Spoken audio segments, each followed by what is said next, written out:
Hello YouTube and welcome back to a new video of mine.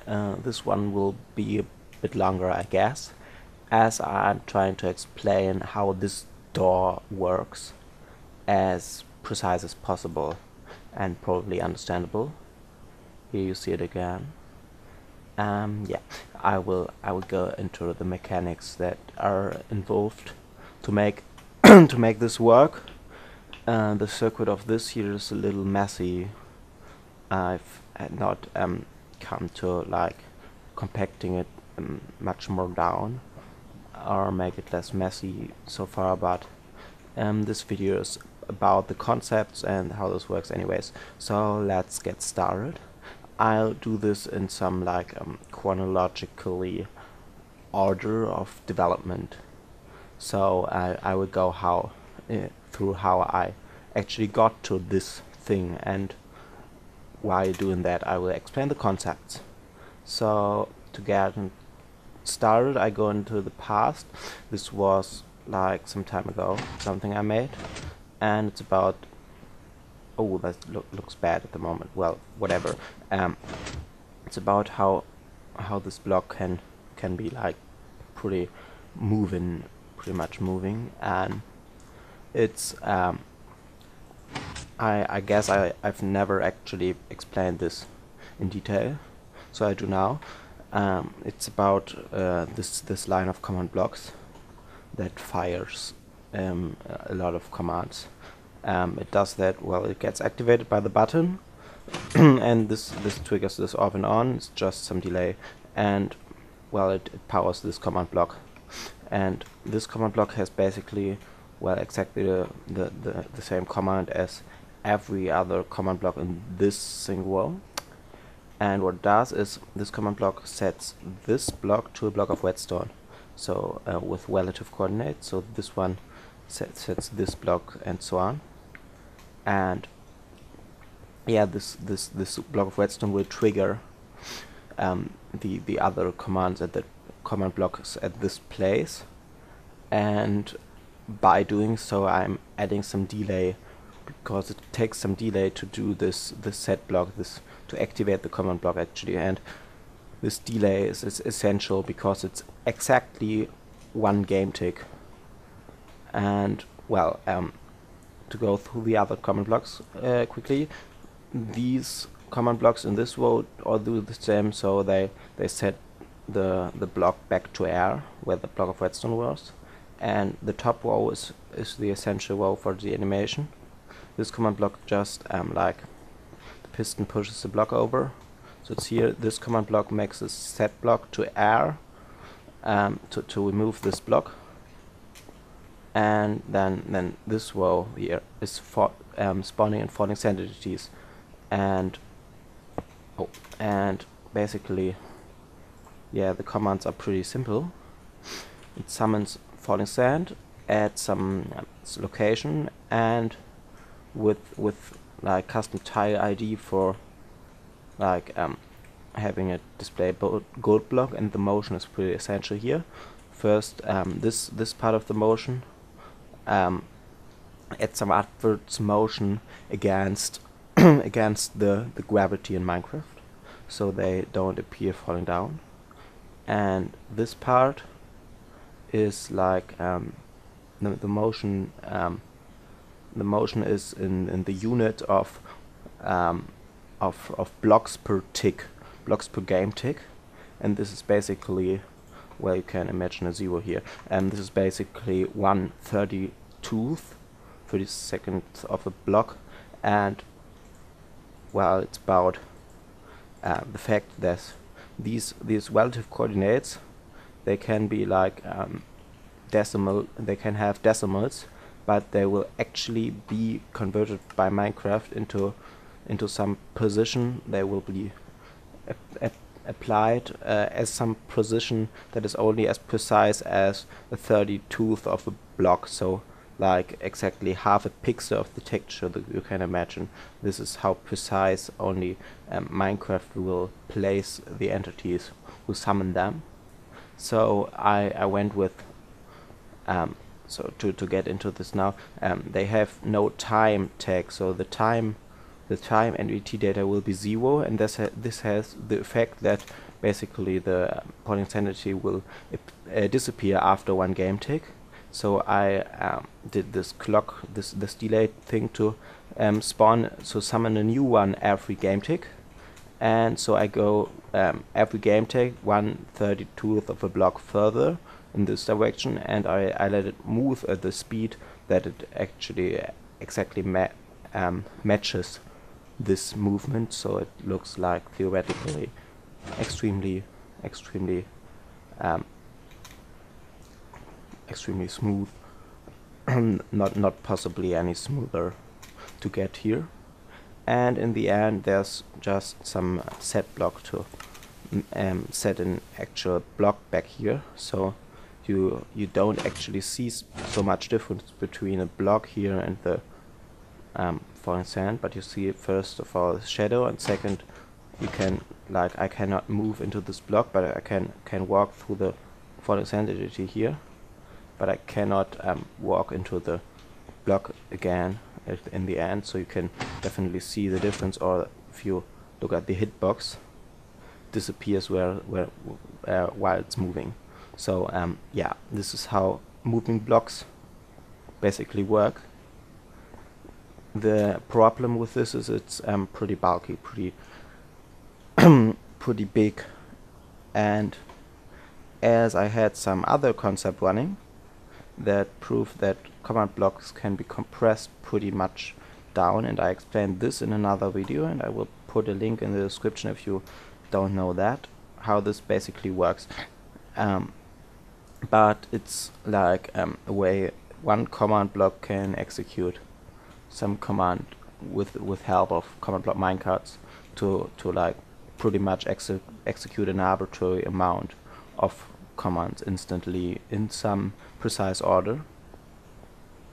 Like, not even instantly, it takes one game tick, but whatever, within the same game tick. And where to start? I started to think about making command block minecarts execute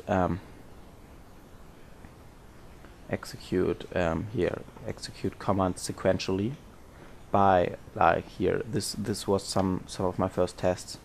This is basically, this command like does the same as in the command compression, so it spawns in some whales with I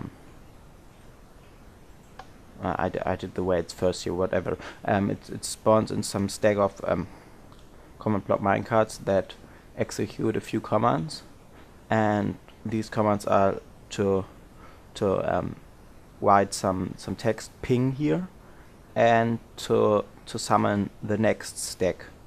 And this has some delay, and this was to test the delay. I have here some command block clock that gets activated and disabled, and you can see that like this fires every 3 game ticks, because I get 3 dots per ping here. And this was basically the starting point. I then made this circular, and this was pretty much work to get this even working that way.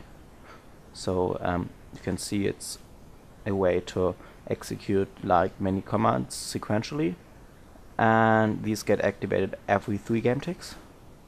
So like I still had to go to some way to make it every single game tick, but yeah, this uses like lava to destroy the minecart stacks. The problem here was that if just like in the command block compression thing, you will really have to watch this video if you haven't. You know, the minecart stack will get destroyed with some lava of here set block of it was block ID 10 and metadata 7. No, position missing. So this is like some really thin lava that goes away after some time. The problem with this is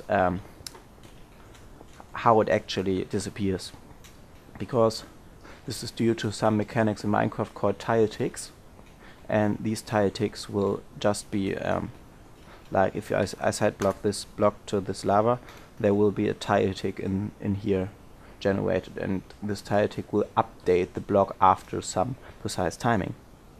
And well, the thing is, if I remove the block then earlier, the tile tick will still be there, and well, the thing is, it takes some time.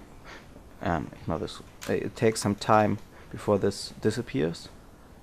So so that the tile ticks, like if there's some lava and it destroys the minecart stack, but then this goes around and there comes a new stack, and that destroys itself with some lava as well. But this was like before the tile tick has fired.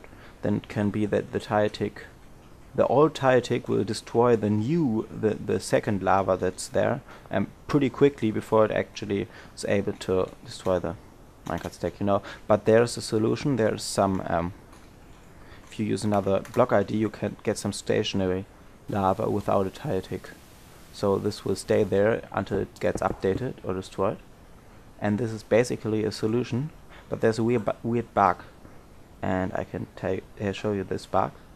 If I have like something that is any special whale, like activator whales, which I use for activating the command block minecarts for sure, and you then set block this block, it's pretty weird. I have no clue why this is, but it will get some different. This will get some flowing lava. This will somewhat get updated, and as you saw from the height of the lava, actually got some different metadata. Pretty strange. The main thing to notice here is that there is a tile tick as it is spawned in.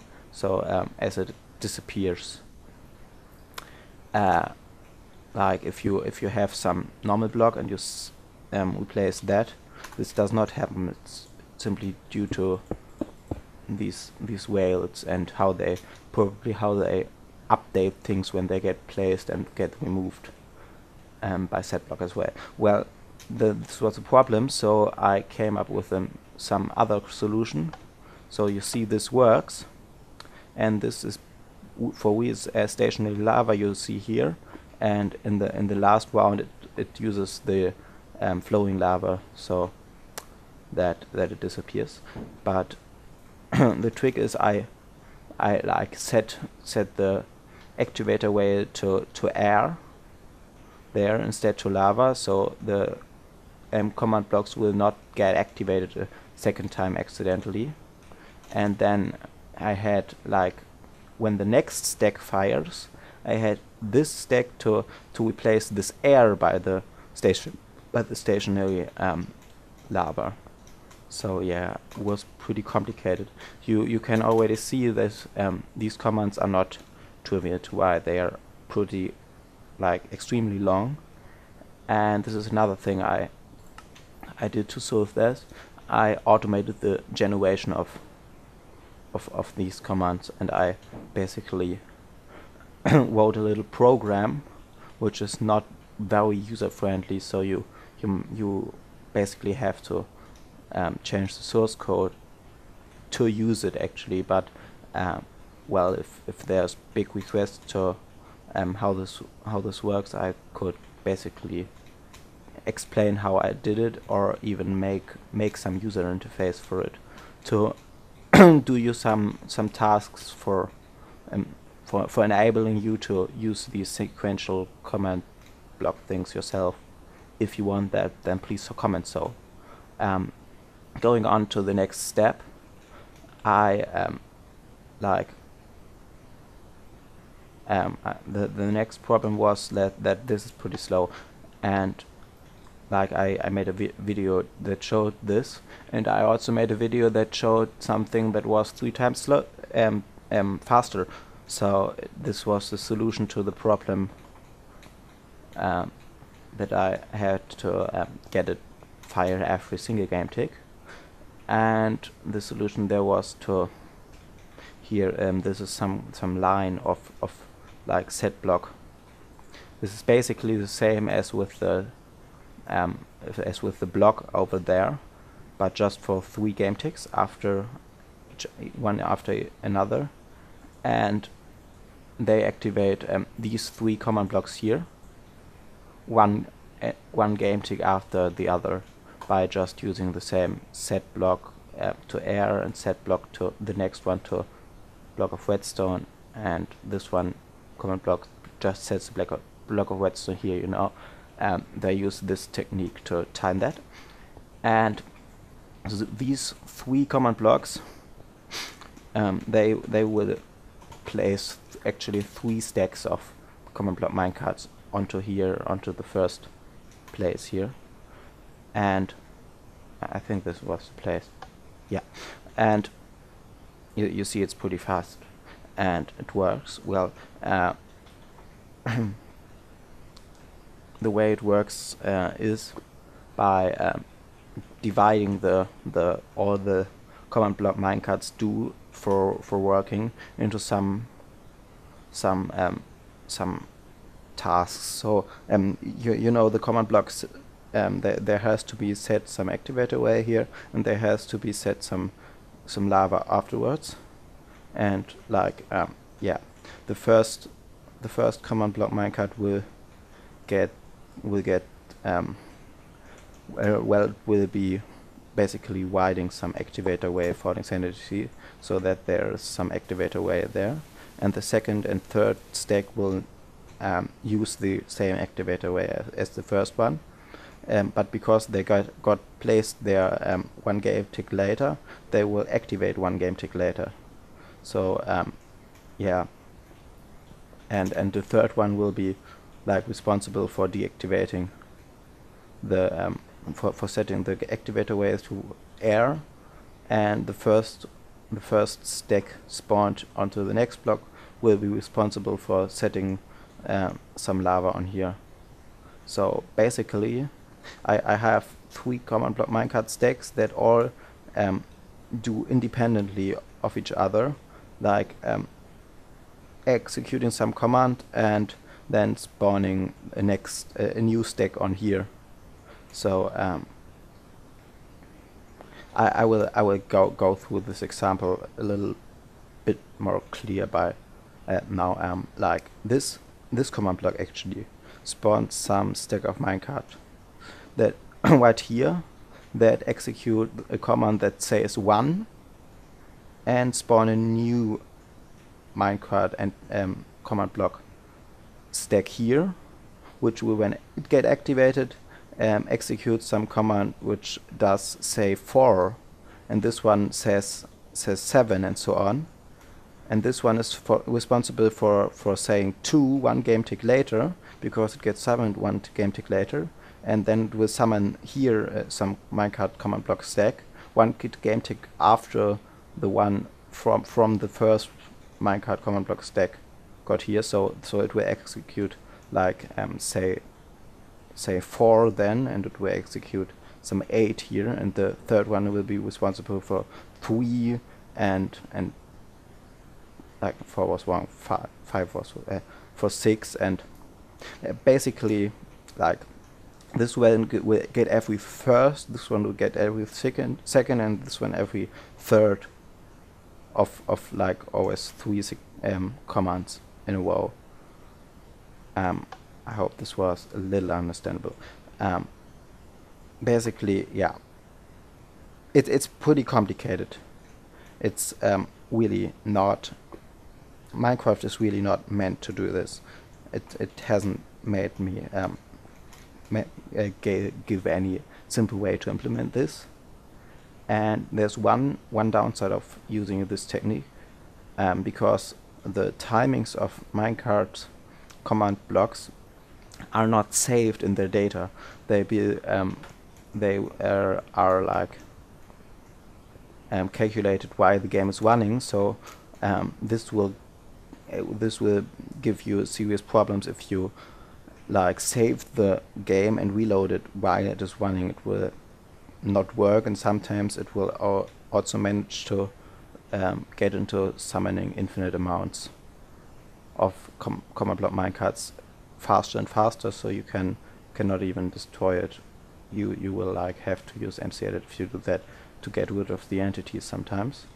This is why I want to demonstrate this now.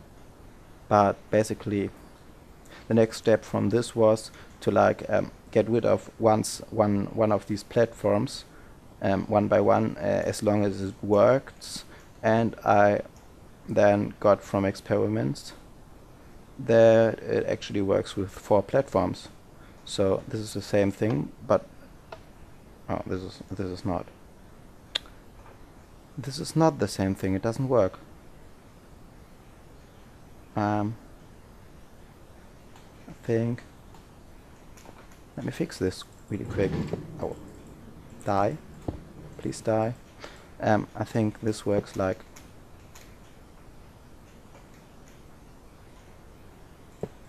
Probably works like that. Yeah.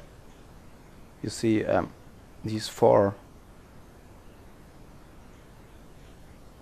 these four platforms are executing what initially these I think 8 did.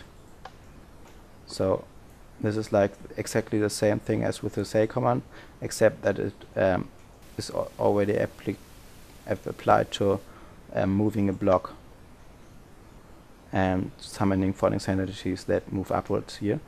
You see that it goes like in a circle, and it does go in a circle as well in this case, but you don't really see it because there's immediately gonna get a new minecart command block stack there, so you can't really see at all what's going on anymore here.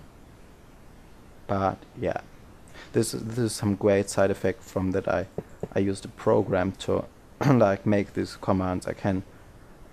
I could like change a few parameters there, like basically I had some parameters for relative positions for these like a list of relative positions for these blocks, and then just change it and got like pretty fast to compacting this that much down.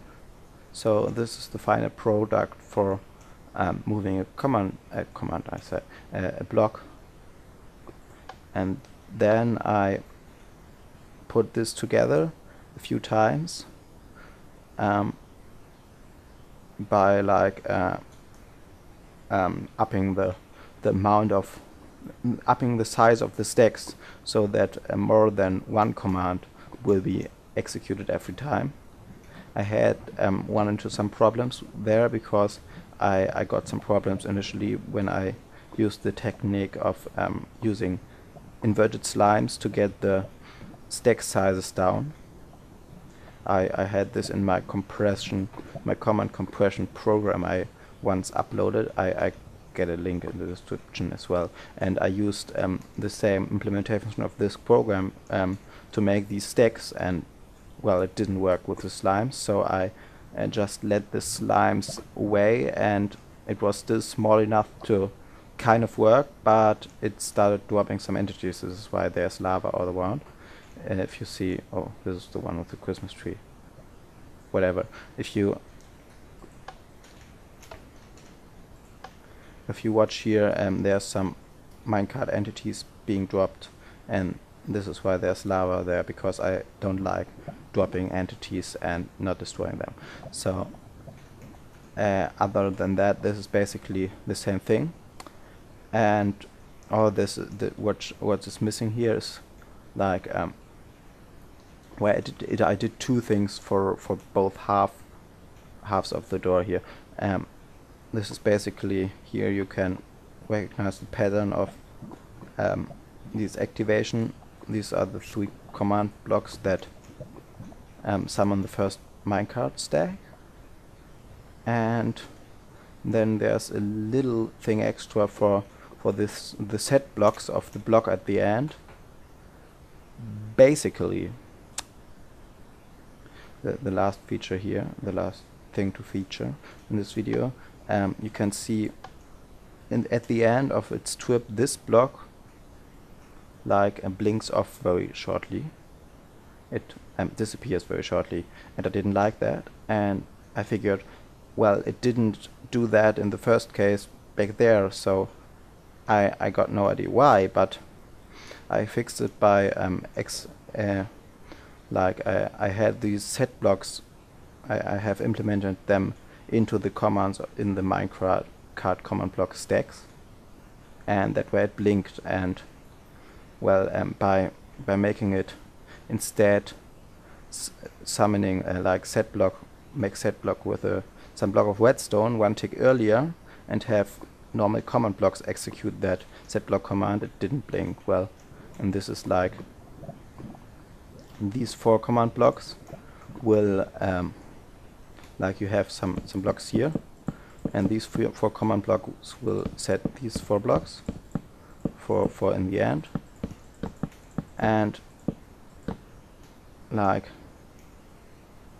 in the beginning, that the blocks disappear first is managed inside the command blocks, minecart command block stacks that go here. So that was just like scripted in there by me, and the activation is just some button, some command block clock that makes test for block onto the activated version of the button, and then like makes 2 set blocks for some activating minecart nonsense, whatever, redstone, block of redstone that, oh, messed it up, whatever, that like if I set a block of redstone here, it will activate this part of the door. So yeah, I hope you got some insight in how this door works, and maybe can use something of it for your own creations if you do Minecraft creations. Anyways, I hope you've had fun watching this video and maybe learned something, and see you in another video then.